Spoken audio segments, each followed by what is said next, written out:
आप देख रहे हैं ड्रामा सीरियल तेरे बिन। अगर आपको हमारी ये एपिसोड अच्छी लगे तो हमारे चैनल ड्रामा हब को सब्सक्राइब करें और बेल के आइकन को प्रेस करें ताकि जो भी नई वीडियो है सबसे पहले आप तक पहुंचे। आप इसको वॉच एंड लिस्टन लाजमी से करते रहें और मज़ा लेते रहें ड्रामे का। रोहेल की दोस्त जो होती है सबा, वो आती है रोहेल के पास। रोहेल के कहती है कि जो तुम्हारे ऊपर इश्क और जुनून मोहब्बत का जुनून सवार है तो इसको उतार दो वरना बहुत पछताओगे। ठीक है, रोहेल कहता है कि मैं नहीं उतार सकता और ना ही मैं मीरब को छोड़ सकता हूँ। मीरब मेरी है, मेरी ही रहेगी और मैं हमेशा उसके साथ रहूँगा। ठीक है, तो उसकी दोस्त कहती है कि अगर वो उसका खामन तुम्हारे घर आकर ये हशर कर सका है मुर्सम खान, तो वो सोचे तुम्हारा क्या हशर कर सकता है। ठीक है, मीरब को बार बार कर के रोहेल जो होता है वो तंग कर रहा होता है और उसको कहता है कि तुम मेरा इश्क हो, तुम मेरी मोहब्बत हो, तुम मेरा जुनून हो, मैं तुम्हारे बगैर नहीं रह सकता, तुम मेरी ही ज़िंदगी हो। ठीक है, मीरब कहती कि मेरी शादी हो चुकी है, मैं तुम्हें पहले 100 दफ़ा बता चुकी, मुझे बार बार तंग मत करो वरना अच्छा नहीं होगा। रोहेल की दोस्त जो होती है फिर रोहेल को समझाने की कोशिश करती है, रोहेल समझ जाओ। दूसरी तरफ माँ बेगम मीरब को भेज देती है कि जाओ तुम हया को गांव से बुला कर लाओ। कहती माँ बेगम मैं नहीं जाऊँगी, मेरे साथ इतना सब कुछ होने के बाद भी मैं वहाँ से उसको लेकर आऊँ। तो माँ बेगम कहती है कोई बात नहीं, दिल बड़ा करो, तुमने भी तो ज़्यादती की है, झूठ बोला है। ठीक है, वो कहती है कि कोई बात नहीं माँ बेगम, मैं चली जाती हूँ। ठीक है, हया जो होती है वो गांव वाले घर में मौजूद होती है क्योंकि उसका वहाँ रहना ज़रूरी होता है और माँ बेगम ने उसे वहाँ भेजा होता है। माँ बेगम मीरब को मुतमईन कर रही होती है कि तुम वहाँ जाओ और वहाँ से हया को लेकर आओ। ठीक है, तो मीरब पहले तो नखरा नखरा दिखाती है कि माँ बेगम मैं नहीं जाऊँगी, इतना सब कुछ उसने मेरे साथ किया लेकिन मैं फिर भी उसे मैं लेने जाऊँ। ठीक, माँ बेगम कहती है कि तुम्हें ही जाना होगा क्योंकि तुमने भी झूठ बोला ज़्यादती की। दूसरी तरफ हेल कहता है कि मीरब मुर्सम खान को मीरब ने अभी तक टच भी नहीं करने दिया, इस वजह से मीरब मेरी है, मीरब मुझसे इश्क करती है और मैं ही उसका हमदर्द और खैर ख्वाह हूँ। ठीक है, तो वो मैं उसी के साथ रहूँगा, मुझे वो हर सूरत में चाहिए, मैं मुर्सम खास के पास नहीं रहने दूँगा उसे। रोहेल अपनी दोस्त को बता रहा होता है कि मीरब का मेरा मेरा मीरब के ऊपर पूरा पूरा हक है, लेकिन उसको क्या पता कि क्या होने वाला है और क्या नहीं। ठीक है, मीरब अब फ़ोन को साइड पे रख देती क्योंकि उसका फ़ोन रखना बनता है, बार बार फ़ोन करके रोहेल तंग कर रहा होता है। मरियम जो होती है वो घर में मौजूद होती है। हया अब गाँव से आ चुकी होती है। पहले तो जब मरियम मीरब पहले मरियम को मिलती है और उसके बारे में बता रही होती है कि अब मैं गाँव जाऊँगी। ठीक है, वहाँ से हया को लेकर आऊँगी। ठीक है, मीरब जो होती है वो गाँव पहुँच जाती है हया के पास। ठीक है, यहाँ वहाँ पे खड़ी होती है और दूसरी बेगम को कहती है कि मैं इतनी दूर से आई, खातर तवाज़े नहीं करोगी। नौकरानी आकर पूछती है कि बीबी साहब आप क्या लेंगी और क्या नहीं। ठीक है, क्योंकि उसको हया ने बोला होता है कि मीरब बीबी के लिए कुछ ठंडा या गर्म लाओ। मीरब तो पहले बैठ जाती है नीचे क्योंकि वो हया को लेने के लिए आई होती है, लेकिन हया को नहीं पता कि अब उसके साथ क्या होने वाला है घर जाकर। ठीक है, मीरब बैठी रहती है लात पे लात रख के और हया खड़ी बातें सुन रही होती है। हया कहती है कि मैंने तुम्हारे साथ इतना कुछ किया लेकिन फिर भी तुम मुझे लेने आई हो, वाह क्या शान है अल्लाह की। लेकिन उसे क्या पता कि अब उसके साथ क्या होने वाला है। मीरब कहती है कि हया तुम जो मर्जी कर लो, जिस तरह से मर्जी नखरे बहाने हीले करती रहो। ठीक है, मुर्सम खान को मुझसे नहीं छीन सकती और ना ही तुम्हारा बाप छीन सकता है क्योंकि उसके बस की बात नहीं, ना तुम्हारे बस की बात है। ठीक है, दूसरी तरह हया मीरब बड़ी खुश होती है हया की इन सब हरकतों से क्योंकि उसे खुश होना भी चाहिए। हया एक मक्कार तरीन औरत होती है। हया अब जब घर आती है तो उसके घर मेहमान आते हैं, जब वो मेहमान आते हैं तो वो मेहमान नुरेज़ होता है और उसकी वालदा होती है। मरियम बैठी होती है, सारे घर वाले और रिश्तेदार बैठे होते हैं क्योंकि अब हया का रिश्ता पक्का होने वाला होता है। हया ये बात सुनकर एक दफ़ा से बेहोश तो हो जाती है। हया जब घर आती है आकर सबसे मिलना चाहती है, माँ बेगम से, सबसे। ठीक है, मीरब भी उसके साथ होती है और वो भी वापस आ जाती है क्योंकि वो तो लेने गई थी सिर्फ हया को लेकर जब वापस आती है तो अब हया की सास उसको मिठाई खिलाती है और हया का मुंह देखें जैसे मुंह के ऊपर 12 बज गए हैं। 12 बजने भी बनते हैं क्योंकि अब उसका रिश्ता पक्का कर दिया माँ बेगम ने और अब वो माँ बेगम बड़ी खुश होती है कि हया का रिश्ता पक्का हो गया है। हया के खामन का नाम नोरेज़ होता है। नोरेज़ जो होता है वो एक दफ़ा हया को देखकर खुश होता है क्योंकि अब उसकी भी शादी हो गई है। अब नोरेज़ से पूछा जाता है तुम शादी करना चाहते हो, वो कहता मुझे कोई एतराज़ नहीं। दूसरी तरफ माँ बेगम जो होती है वो कहती है कि हमारे घर के सारे फैसले खान मुर्सम खान करता है, अगर उसको राज़ी है तो मुझे कोई बात नहीं, मुझे मंजूर है। ठीक है, अब हया जो होती है मरीम के पास आती है, आकर कहती है कि माँ बेगम ने मुझसे पूछा भी नहीं, मुझसे मेरा हक छीन लिया। ठीक है, मेरा रिश्ता पक्का कर दिया। जब मीरब आकर हया आकर माँ बेगम से मिलती है तो माँ बेगम खुश होती है क्योंकि उसके घर पहले ही मेहमान आए होते हैं और माँ बेगम उसका रिश्ता पक्का करने वाली होती है। हया बड़ी खुश होती है कि माँ बेगम ने उसे घर बुला लिया, लेकिन उसे क्या पता कि किस मकसद के लिए घर बुलाया। दूसरी तरफ नरेश जो होता है वो हया को देखते ही खुश हो जाता है कि ठीक है भाई, इतनी अच्छी भली लड़की है, खूबसूरत है, तो मेरा इससे रिश्ता होगा। तो हया जो होती है वो आकर वहाँ पे पहले तो खड़ी हो जाती है, हंस रही होती है क्योंकि उसे नहीं पता हो कि उसके साथ क्या होने वाला है और क्या नहीं।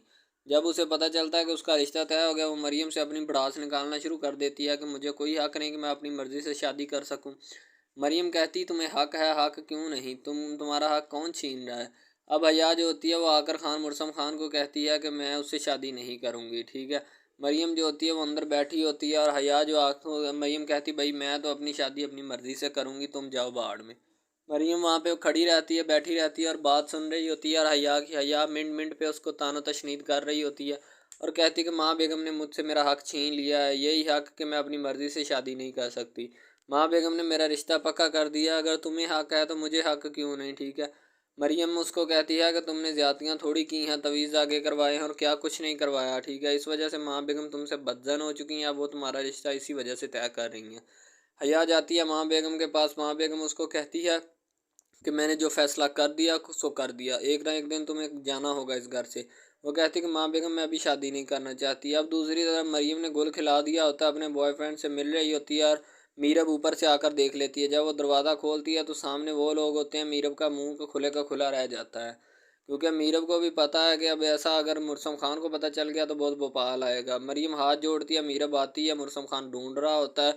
तो मीरब आते ही मुर्सम खान को कॉफ़ी बनाने के लिए ले चलती है। हया जो होती है माँ बेगम के सामने अपनी भड़ास निकाल रही होती है। माँ बेगम कहती है कि एक ना एक दिन तुम्हें इस घर से जाना ही होगा। वो कहती मैं शादी नहीं करना चाहती। मीरब उनको देखते ही हक्की बक्की रह जाती है कि ये क्या गुल खिल रहे हैं हमारी नाक के नीचे। मीरब जो होती है वो देख कर फिर वापस चली जाती है क्योंकि उसका जाना बनता है। पहले तो वो वहाँ पे मरियम को ढूंढते ढूंढते उस कमरे तक पहुँच जाती है जहाँ वो अपने अलहदा से मोहब्बत के गुल खिला रहे होते हैं। मीरा अब आती है मुर्सम खान के पास और वह हया के लिए बात करने के लिए कि मैं हया के सिलसिले से बात करती हूँ कि मुर्सम खान हो सकता है मान जाए। लेकिन उसको क्या पता कि मुर्सम खान नहीं मानेगा और ना ही मुर्सम खान ऐसा होने देगा। मीरब आकर कहती है कि खान उसकी शादी, वो कहती है कि मैं उससे शादी नहीं करूँगी। मुर्सम खान कहता है उसी से शादी होगी तुम्हारी और तुम्हारा घर बस जाएगा, इसलिए बेहतरी तुम्हारी भी इसी में है कि चुपचाप उससे शादी कर लो, वरना तुम्हारी शादी तो हो ही जाएगी, तुम कुछ भी नहीं कर सकती। मीरब जो होती है वो हया को कहती है कि अगर मैं तुम्हारे लिए मुर्सम खान से बात करूं तो वह कहती मुझे तुम्हारी हमदर्दी की कोई ज़रूरत नहीं, अपने पास रखो। मुर्सम खान के पास मीरब जाकर बैठ जाती है और उसे समझाने और बताने की कोशिश करती है कि मीरब हया की शादी ना करो। वो कहती कि तुम मुर्सम खान कहता कि तुम कब से हया की ताबेदार और फरमाबरदार और उसकी हमदर्द बनना शुरू हो गई हो। तो दूसरी तरफ से मुर्सम खान उसको समझाने की कोशिश करता है कि मैं तुम्हारी शादी उसी के साथ करूँगा। मुर्सम खान हया को बता रहा होता है, पीछे खड़ी होती है मीरब। मीरब जब जाती है तो मरियम उससे के आगे हाथ जोड़ती है कि मीरब अभी किसी को बताना मत, ठीक है, मेरे इस बारे में किसी को इल्म नहीं है, आप भी किसी को मत बताना, ठीक है। मीरब आकर जब दरवाज़ा खोलती हैं उनका तो उनकी नाक के नीचे नए गुल खुल रहे होते हैं। मरियम अपने बॉयफ्रेंड से मिल रही होती है। अब मीरब चाय के 2 कप बना रही होती है और बनाकर मुर्सम खान को पिलाना चाहती है। वो इसलिए काफ़ी बनाने आई होती है क्योंकि अब जो मरियम ने गुल खिलाया होता है उसे छुटकारा पाने के लिए कि मरियम बच जाए। अगर मरियम का पता चल गया तो उसका हया से भी बुरा हशर होगा। मीरब इसको बचाने में 100% उसमें शामिल होती है, लेकिन उसको क्या पता कि हया ने जो करतूत करनी है उसकी वजह से वो फंस जाएगी। मुर्सम खान अपने काम में मसरूफ़ होता है और मीरब जो होती है चाय का कप हाथ में पकड़ा होता है और वहाँ पे खड़ी होती है और मुर्सम खान से बातें कर रही होती है। मुर्सम खान को कहती है कि हया की शादी वहाँ पे मत करवाओ, जहाँ हया कहती है वहाँ उसकी शादी करवा दो।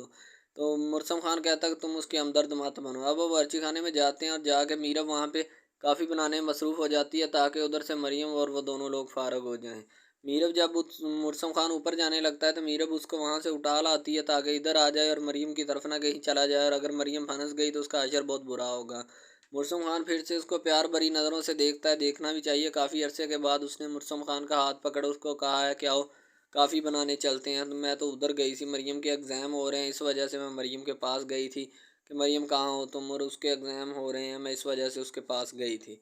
मीरब जो होती है वो हाथ उंगली उठाती है कि तुमने ये हरकत कर डाली है, अब इसका कोई ना कोई सलूशन भी होना चाहिए, तुम एक दफ़ा उससे मिल लो। मरियम कहती मैं मिलूँगी नहीं, माँ बेगम और मुर्सम खान भाई कभी भी नहीं मानेंगे, मैं तो इसके साथ भाग जाऊँगी। तो मीरब कहती है भाग जाने से बेहतर है कि तुम घर वालों से बात करो, वो मान जाएंगे, वो इतने भी जहर नहीं है। मीरब जो होती है उसको मोटिवेट कर रही होती है कि समझ जाओ कोई बात नहीं, कोई इशू नहीं, ठीक है, वो इंशाल्लाह तुम्हारी बात ज़रूर मानेंगे। मैं मुर्सम खान से बात करती हूँ। मीरब आकर मुर्सम खान से बात करती है कि मरियम की भी शादी करवा दो, लेकिन अब भी फ़िलहाल उसका नाम नॉमिनेट नहीं करती कि जिसके साथ मरियम गुल खिला रही होती है। मरियम मीरब जो होती है वो सिर्फ ओनली मरियम के पास जाती है, बाद में तो उसको समझाना शुरू करती है और पूछ रही होती है कि ये कौन है, क्या करता है और कहाँ से है। मरियम जो होती है वो बैठी रहती है मीरब के कदमों में और बाद में खड़ी होकर बताना शुरू करती है कि ये है ऐसे है, ठीक है। जो भी उसके बारे में बताती है वो बता देती है, ठीक है। मीरब जो होती है वो मुर्सम खान के पास आती है और आकर बताना की शुरू करती है, लेकिन लास्ट में ये दोनों फंस जाती हैं जब वो होटल में मिलने के लिए जाती हैं। मैं मीरब को जब पता चलता है कि अब ये फंस चुकी हैं, ठीक है। दूसरी तरफ मुर्सम खान जो होता है मीरब से बहुत ज़्यादा इश्क करता है, उसे खोना नहीं चाहता। मीरब भी उससे उतना इश्क करती है जितना वो करता है, दोनों एक दूसरे के साथ इश्क करते हैं। अब मीरब दूसरी तरफ